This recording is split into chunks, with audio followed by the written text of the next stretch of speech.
Good morning, dear children. Hope you all are fine and safe. Welcome you all to our class 6 mathematics class. Hope you all are ready. Dear children, today we'll start a new chapter 5, Understanding Elementary Shapes. Dear children, let us study what is a right angle. As we all know that there are four main directions: north, east, south and west. Suppose that you are standing facing north and you have turned clockwise to east. So an angle is formed between north and east which is called as a right angle. If you observe in figure A, you can see an angle formed between north and east. That angle is called as a right angle. Suppose you have turned from north to west in anti-clockwise direction, then the angle formed between north and west is called as a right angle. So here in this figure A, we say that NE is a right angle. Hope you all understood what is a right angle. Dear children, let us study what is a straight angle. Here also we'll consider the four main directions: north, east, west and south. Suppose you are standing facing north and you have turned in clockwise direction to east. Then, as we all know, a right angle is formed and you will be facing east.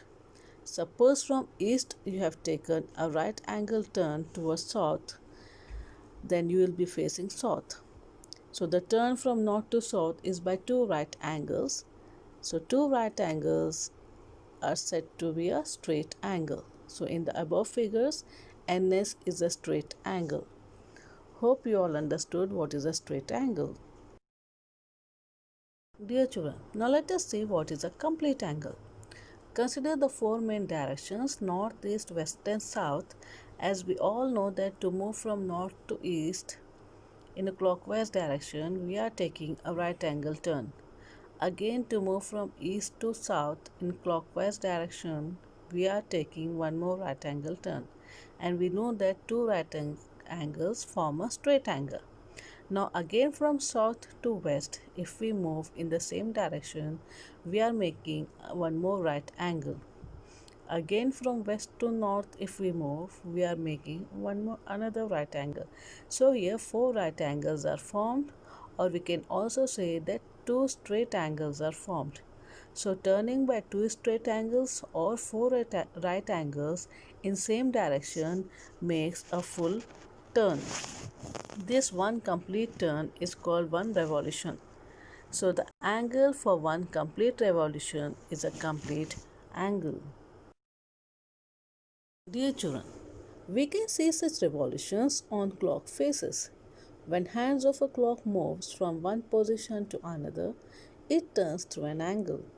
Suppose the hand of a clock starts at 12 and goes round until it reaches 12 again. It means it made one revolution. Consider the following examples. In example A, the hand of a clock has moved from 12 to 6. That means it has made half of a revolution or two right angles. Consider example B. The hand of a clock have moved from 6 to 9. That means it has made 1 by 4 of a revolution or one right angle. Now considering example C, if you observe carefully children, here we are considering the angle formed from 12 to 9. The outer angle which is marked inside you can see. So it is said to be 3 by 4 of a revolution or 3 right angles. Hope it is all clear to you.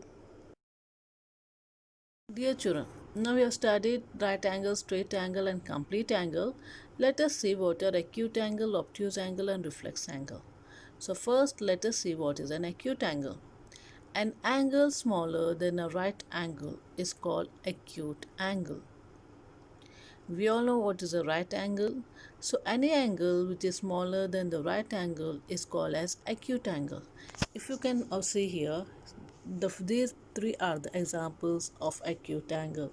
A piece of a pizza, the angle formed between the hands of a boy, and this here, are the examples of acute angle. Now let us see what are obtuse angles. If an angle is larger than the right angle but smaller than a straight angle, it is called an obtuse angle. So any angle which is larger than the right angle but it is smaller than the straight angle, then it is called an obtuse angle. Given here are the examples of obtuse angle. Let us see what is a reflex angle. If an angle is larger than the straight angle, it is called reflex angle. So any angle which is larger than the straight angle can be called as reflex angle. So following are the examples of reflex angles. Hope you all understood what is acute angle, obtuse angle and reflex angle. Dear children, now we know all the types of angles. Now let us see how to measure the given angle. Here we have to use an instrument called protractor, which is there in our geometry box. So let us see measuring angles using protractor. The curved edge in the protractor is divided into 180 equal parts and each part is equal to a degree.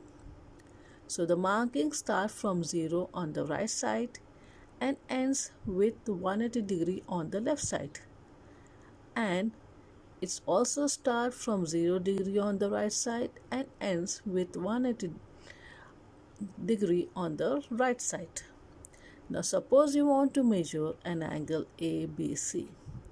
Let us see how to measure the angle ABC using a protractor. Dear children, now let us see how to measure an angle ABC. We all know that the vertex in this angle ABC is at B. So you have to adjust the protractor so that the midpoint of a straight edge lies on vertex B. Adjust the protractor so that BC is along the straight edge of the protractor. That means you have to adjust the protractor so that the BC lies on the straight edge as shown in the figure. There are two scales on the protractor. Read the scale which has the 0 mark coinciding with the straight edge. Here the straight edge is BC. We have to see which 0 degrees coinciding with the ray BC. Here in this case, the 0 degree reading on the right side is coinciding with the ray BC. So we will start reading from the 0 degree on the right side. Then if we go on seeing the reading from 0 degree on the right side, so the mark shown by BA on the curved edge gives the degree measure of the angle. Here in this case, the degree measure of the angle ABC is 60 degrees. Seeing from 0 degree on the right side and coming towards BA, we see that the angle measure is 60 degrees. Hope you all understood how to measure a given angle using a protractor. So that's all for today, children. Hope you all understood the topic explained in this section. If you did not understand any topic, please go through the video once again.